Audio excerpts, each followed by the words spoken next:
Major 6 political science বা রাষ্ট্রবিজ্ঞানের সম্পূর্ণ সিলেবাসমূলক master ক্লাসে তোমাদের প্রত্যেককে স্বাগত জানাই। ভিডিওটি শুরুতেই আমরা চতুর্থ সেমিস্টারের মেজর পেপারগুলি সম্পর্কে একটু আলোচনা করব। এই চতুর্থ সেমিস্টারে আমাদের মেজরের 3টা পেপারের পরীক্ষা দিতে হয়। তার মধ্যে প্রথম মেজর 5, আজকে আমরা আলোচনা করছি মেজর 6 এবং আরেকটা পেপার হয় মেজর 7। তো মেজর 5 এবং মেজর 7 এই দুটো ক্লাসের ভিডিও লিঙ্ক আজকের এই ভিডিওটির ডেসক্রিপশন বক্সে তোমরা পেয়ে যাবে।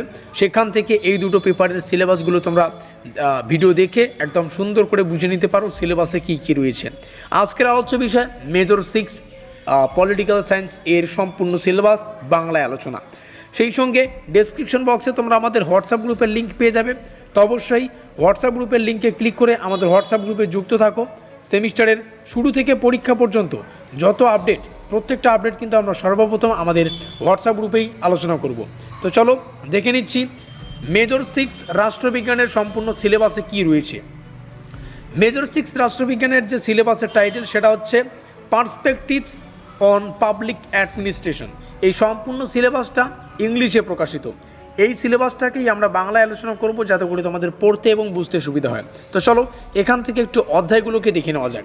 আমাদের সিলেবাসে টোটাল দুটো গ্রুপ আছে, মানে দুটো গ্রুপে বিভক্ত করে সিলেবাসটাকে ডিজাইন করা আছে। গ্রুপ এ এবং নিচে আসলে আমরা গ্রুপ বি দেখতে পারবো। তো প্রথমে গ্রুপ এটা দেখি। তো গ্রুপ এতে টোটাল 4খানা অধ্যায় রয়েছে। এই যে একপাশে দেখতে পাচ্ছ, এই যে 1, 2, 3, 4 এগুলোকে আমরা অধ্যায় হিসেবে ধরবো। এটা প্রথম অধ্যায়, এটা দ্বিতীয় অধ্যায়, এটা তৃতীয় অধ্যায়, এটা চতুর্থ অধ্যায়। আমরা যদি নিচে আসি, নিচে আসলে আমরা দেখতে পারবো আমাদের পরবর্তী গ্রুপ যেটা হচ্ছে গ্রুপ বি। আর এই গ্রুপ বিটাই কিন্তু বাকি 4টা অধ্যায়কে ক্যারি করে। তো 5 নম্বর, 6 নম্বর, 7 নম্বর, 8 নম্বর এই যে অধ্যায়গুলো রয়েছে এগুলো গ্রুপ বি এর অন্তর্গত। তার মানে কি টোটাল দুটো গ্রুপ আমরা পাচ্ছি এবং টোটাল 8খানা অধ্যায় কিন্তু পাচ্ছি। গ্রুপ সংখ্যা কত? দুটো, অধ্যায় সংখ্যা আমি এখানে লিখলাম চ্যাপ্টার। তো চ্যাপ্টার সংখ্যা টোটাল 8খানা। তো একটা হিউজ সিলেবাস। এই সিলেবাস থেকে কিভাবে পড়তে হবে, কোন প্রশ্নগুলো গুরুত্বপূর্ণ, তোমরা চাইলে আমাদের পেইড নোটস নিয়েও পড়তে পারো। তো চলো আমাদের এই সম্পূর্ণ সিলেবাসটাকে বাংলায় বুঝে নেওয়া যাক এবং আমরা যে এই সিলেবাসগুলো থেকে আমাদের পেইড নোটসটাকে ডিজাইন করেছি সেই পেইড নোটসের প্রাইস থেকে শুরু করে পেইড নোটসের সাথে আর কী পাবে, পেইড নোটসের ফেসিলিটিগুলোকে বুঝে নেওয়া যাক।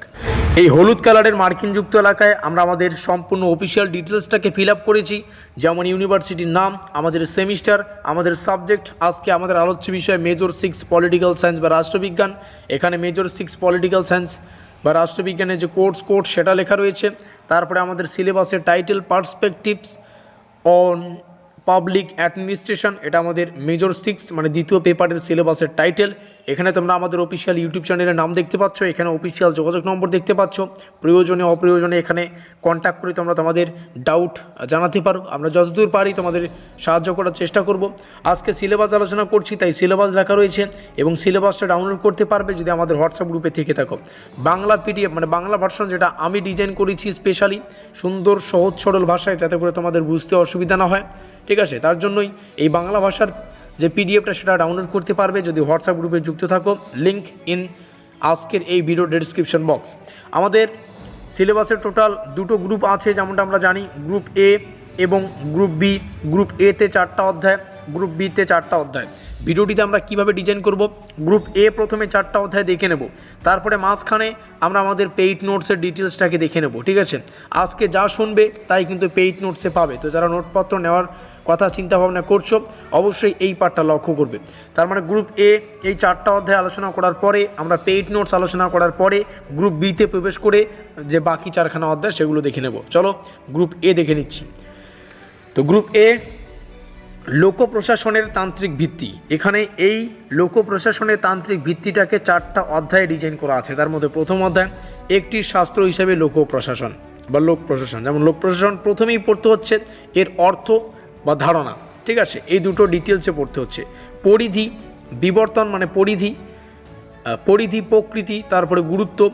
এই যে 3খানা কোশ্চেন বললাম এগুলো তো কোশ্চেনই, যেমন প্রশ্ন আসবেই লোক প্রশাসন বলতে কি বোঝায় বা লোক প্রশাসন বলতে কি বোঝো, সেই সঙ্গে লোক প্রশাসনের পরিধি, সম্পর্কে আলোচনা করো। 5 মার্কের একটা কোশ্চেন হয়ে গেল। 5+5 আকারে যদি 10 মার্কের আসে তাহলে কীভাবে আসবে? লোক প্রশাসনের প্রকৃতি এবং পরিধি, তখন দুটো কনসেপ্ট কিন্তু আসতে চলেছে। যেভাবে এক্সপ্লেন করছি ঠিক সেভাবেই তোমরা আমাদের পেইড নোটস পেয়ে যাচ্ছ। পেইড নোটসে কোশ্চেন অ্যান্সার যাবতীয় ধরনের কিন্তু পেয়ে যাবে। আমাদের দ্বিতীয় চ্যাপ্টারে যদি প্রবেশ করি, ধ্রুপদী তত্ত্বসমূহ, একটা বিষয় এখানে বোঝো, এখানে যে দ্বিতীয় চ্যাপ্টার রয়েছে এটা কিন্তু আংশিক চ্যাপ্টার, পরিপূর্ণতা কিন্তু এখানে আমরা দেখতে পারবো না। সেটা হচ্ছে ধ্রুপদী তত্ত্বসমূহ। এটা ধ্রুপদী তত্ত্বসমূহের মানে ক্লাসিক্যাল থিওরির প্রথম পার্ট, ঠিক আছে। দ্বিতীয় পার্ট আমরা কোথায় পড়ব? দ্বিতীয় পার্ট পড়ব মেজর 7-এ। ওকে, মেজর 7 সম্ভবত, হ্যাঁ মেজর 7 যে পেপারটা থাকবে সেখানে কিন্তু দ্বিতীয় পার্ট রয়েছে আমার যতদূর মনে পড়ছে। তো এখানে টেলরের নাম পাবো আমরা, বৈজ্ঞানিক ব্যবস্থাপনার তত্ত্ব। এখানে টেলর থেকে যে তত্ত্বটা রয়েছে সেটা পড়তে হবে। প্রশাসনিক নীতিসমূহ থেকে গুলিক, তারপরে হচ্ছে উরিক, তারপরে হচ্ছে ফেওল, এই নামগুলো পড়তে হবে। নামগুলো কঠিন হলেও আমাদের পড়তে হচ্ছে, কারণ এই ব্যাটাগুলো অনেক ভালো কাজ করে গিয়েছে, তাদের নাম আমাদের পড়তে হবে। জাস্ট পার্ট অফ জোক, তোমাদের বোঝানোর সুবিধার্থে, যাতে ভিডিওটা লেন্দি হলেও একটু মজাদার তৈরি হয়, তার জন্যই আমরা কিন্তু মাঝে মাঝে হাসির কথা, গল্প আলোচনা করে ভিডিওটাকে পরিপূর্ণ করব। আদর্শ আমলাতন্ত্র, মার্কস ওয়েবারের নাম অবশ্যই শুনেছ। এই ওয়েবার কেন আসে বারবার সেটা আমরাও জানি না, কিন্তু আসলে পড়তেই হচ্ছে। আর ওয়েবার কিন্তু প্রত্যেকবার পরীক্ষার জন্য গুরুত্বপূর্ণ সাবিত হয়, তো অবশ্যই এটাও প্র্যাকটিস করতে হবে। ওয়েবার সংক্রান্ত কোনো কোশ্চেন মিস করাই যাবে না। এবং বাকি দুটো অধ্যায় তোমরা এখান থেকে দেখে নিতে পারো। মানব সম্পর্ক তত্ত্ব, এখানে মায়োর নাম পাবো। মায়ো যে কোথায় গেল আমরা নিজেও জানি না। তারপরে হারবার্ট সাইমন, এই দুটো নাম একদম স্পেশালি ডিটেলসে পড়তে হচ্ছে, এবং তাদের যে তত্ত্বগুলো, ঠিক আছে, ডিসিশন মেকিং তত্ত্ব সাইমনের, এবং হিউম্যান রিলেশনস থিওরি যেটা আছে সেটা মায়োর, এই দুটো বিষয় মাথায় রাখবে। এবং সমকালীন তত্ত্বসমূহের মধ্যে পরিবেশগত পদ্ধতি, যেমন এখানে আমরা ফ্রেড রিগসের নাম পাবো, এবং উদ্ভাবন ও উদ্যোগপতি তত্ত্ব পিটার ড্রাকারের নাম পাবো। অ্যাকচুয়ালি দেখতে গেলে আমাদের যে প্রথম পেপার ছিল মেজর 5, সেই পেপারটা যতটা সহজ, এই মেজর 6 থেকেই কিন্তু শুরু হচ্ছে আমাদের কঠিন সিলেবাস। আর একটা হিউজ সিলেবাস, এত বড় সিলেবাস থেকে ভালো করে পরিশ্রম করে সেমিস্টারের শুরু থেকেই প্রস্তুতি নেওয়া কিন্তু বুদ্ধিমানের কাজ হবে। তার জন্যই পেশ করছি তোমাদের সামনে আমাদের পেইড নোটস। আর এই পেইড নোটসের যাবতীয় ডিটেলস তোমরা এখানে পেয়ে যাচ্ছ। তোমরা আমাদের এক্সক্লুসিভ স্টাডি প্রিমিয়াম নোটপত্রে কী কী পাবে প্রথমেই বলে রাখি। পেমেন্ট করে যারা নোটপত্র সংগ্রহ করবে তাদের কাছে আমাদের দেওয়া ডিজাইন করা সম্পূর্ণ সিলেবাস এবং কোশ্চেন প্যাটার্ন, সম্পূর্ণ সিলেবাস এবং অফিসিয়াল যে প্রশ্নের ধরন বা কোশ্চেন প্যাটার্ন যেটা আছে সেটা কিন্তু পেয়ে যাচ্ছ, প্রথম কথা। এবার বাকিগুলোতে আসি, ঠিক আছে। পুরো কোর্স কাভারেজ হয়ে যাবে। মেজরের 3টা পেপার একদম সুসম্পন্ন করে দেব, যেটা চতুর্থ সেমিস্টার ক্লিয়ার হয়ে যাবে। এর বাইরে কোনো কিছু পড়তেই হবে না। তোমরা পেয়ে যাচ্ছ ফুল প্লাস সাজেশন ভিত্তিক। আরে বাবা, আপনি তো এখানে লিখেছেন ফুল আবার সাজেশন, এই দুটোর মানে কি একটু বোঝাচ্ছি। ফুল মানে দেখো, একটা সম্পূর্ণ সিলেবাস পরিপূর্ণ করার কোনো প্রয়োজন নেই। একটা সম্পূর্ণ সিলেবাস এই পলিটিক্যাল সায়েন্স বা রাষ্ট্রবিজ্ঞান এই চতুর্থ সেমিস্টারে এসে পড়ার কোনো প্রয়োজন নেই, কারণ এত বড় সিলেবাস যদি পড়া শুরু করো 6 মাসে একটা পেপার পরিপূর্ণ করতেই সময় কিন্তু চলে যাবে। তো আমরা যতদূর পেরেছি সিলেবাসের যে কনসেপ্টগুলো ইম্পর্টেন্ট সেই কনসেপ্টগুলোকে আমরা পরিপূর্ণতা দিয়েছি, এটুকু আমি বলতে পারি। এবং 100% যে দেখো 100% তো অ্যাকচুয়ালি হয় না। তো যে প্রশ্নগুলো আমাদের মনে হচ্ছে বা যে টপিকগুলো আমাদের মনে হচ্ছে এক্সাম পয়েন্ট অফ ভিউ থেকে মোস্ট ইম্পর্টেন্ট এবং তোমাদের সেমিস্টারের শুরু থেকেই ভালো করে প্র্যাকটিস করতে হবে, সেই কোশ্চেন বা সেই টপিকের শেষে আমরা স্টার চিহ্ন প্রদান করে দেব, যাতে করে সেমিস্টারের শুরু থেকেই তোমরা ফুল প্লাস সাজেশন ভিত্তিক প্রস্তুতি পেয়ে যাও। আরও 7 কথার 1 কথা দ্বিভাষিক প্রশ্ন উত্তর পাচ্ছ, প্রশ্ন উত্তর না, দ্বিভাষিক প্রশ্ন পাবে। মানে আমাদের যে পেইড নোটস আমরা ডিজাইন করেছি সেখানে কোশ্চেনগুলোকে বাংলাতে এবং ইংলিশে রেখেছি। বিভিন্ন সময় ইউনিভার্সিটির গাইডলাইন্স কিন্তু পরিবর্তন হতে পারে, তো অনেক সময় কিন্তু পরীক্ষায় ইংলিশে কোশ্চেন আসতে দেখা যায়, তো সেটা ইট ডাজ নট ম্যাটার। আমরা চাই প্রশ্নগুলোকে আমরা দুটো ভাষায় প্রিপারেশন নেই, দুটো ভাষায় থাকলে আমাদের বোঝার ক্ষমতা দ্বিগুণ হবে। তো কোশ্চেনগুলো তোমরা বাংলাতেও পাবে, ইংলিশেও পাবে। যার যে ভাষা বাবা তোমাদের বুঝতে সুবিধা সে ভাষায় প্রস্তুতি নিয়েও আমরা বাংলায় কিন্তু উত্তর রাখবো, কারণ বাংলায় তোমাদের ইউনিভার্সিটি থেকে উত্তর লিখতে হয়। আমরা এমনও ইউনিভার্সিটি নোটপত্র প্রদান করি যেখানে সম্পূর্ণ ফুললি ইংলিশ ভার্সন নোটপত্র থাকে, যেমন NBU মানে নর্থ বেঙ্গল যেগুলো রয়েছে। তো যাই হোক, তোমরা বাংলায় লিখবে, বাংলায় তোমাদের নোটপত্র তৈরি করা হবে।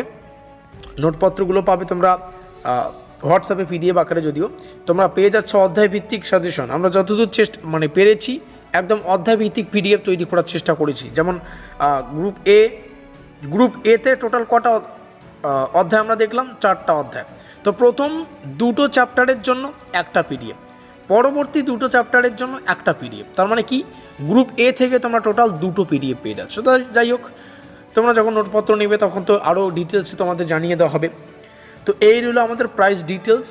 মেজরের 3টে পেপার মাত্র 350 টাকা, তবে প্রাইসটা পরে বেড়ে দাঁড়াতে পারে 550 টাকায়। আমি বলবো প্রাইস বাড়ার আগেই নোটপত্র সংগ্রহ করো। এই চতুর্থ সেমিস্টারে আমাদের মাইনর পেপার পড়তে হয়, সেটারও প্রাইস 250 টাকা রাখা আছে। এইসি পেপার পড়তে হয়, সেটারও প্রাইস 250 টাকা রাখা আছে। এই রইল আমাদের অফিসিয়াল যোগাযোগ নম্বর 7384041536। এখানে যোগাযোগ করে কিংবা আমার সাথে ফোন করে কথা বলে নোটপত্র সংগ্রহ করতে পারো, আর হোয়াটসঅ্যাপে ডেমো দেখে নোটপত্র সংগ্রহ করবে। চলো আমাদের সিলেবাসের পরের টপিকগুলোতে আসি, পরের গ্রুপে আসি। গ্রুপ বি, সংগঠন, শাসন ও সমকালীন প্রবণতা। আর এই কনসেপ্টটাকে পরিপূর্ণতা দিয়েছে টোটাল 4টা অধ্যায়। প্রথম অধ্যায় সংগঠনের নীতিসমূহ। এখানে সংগঠনের নীতিসমূহের স্তরবিন্যাস, নিয়ন্ত্রণের পরিসর, আদেশের ঐক্য, লাইন ও স্টাফ সংগঠন, কেন্দ্রীকরণ ও বিকেন্দ্রীকরণের যে কনসেপ্ট, সেগুলো কিন্তু ডিটেলসে পড়তে হচ্ছে। পরবর্তী চ্যাপ্টার লোক প্রশাসনের নতুন প্রবণতা, new developments in public administration. New public administration এটা পড়বে, new public management, new public service পদ্ধতি। তারপরে রয়েছে নারীবাদী দৃষ্টিভঙ্গি, ফেমিনিস্ট যে দৃষ্টিভঙ্গি রয়েছে সেগুলো পড়তে হচ্ছে। শেষ 2টো চ্যাপ্টার এখান থেকে একটু দেখে রাখো। আর যেমনটা বললাম, বাংলার যদি পিডিএফ প্রয়োজন হয় তোমরা হোয়াটসঅ্যাপ গ্রুপে যুক্ত হও, সেখানে পেয়ে যাচ্ছ। আর এই নম্বরে যোগাযোগ করে নোটপত্র সংগ্রহ করো। মাথায় রাখবে, তোমাদের সাফল্যই কিন্তু আমাদের লক্ষ্য। এখানে যোগাযোগ করে ডেমো দেখে নোটপত্র সংগ্রহ করো। দেখা হচ্ছে পরবর্তী কোনো ক্লাসে।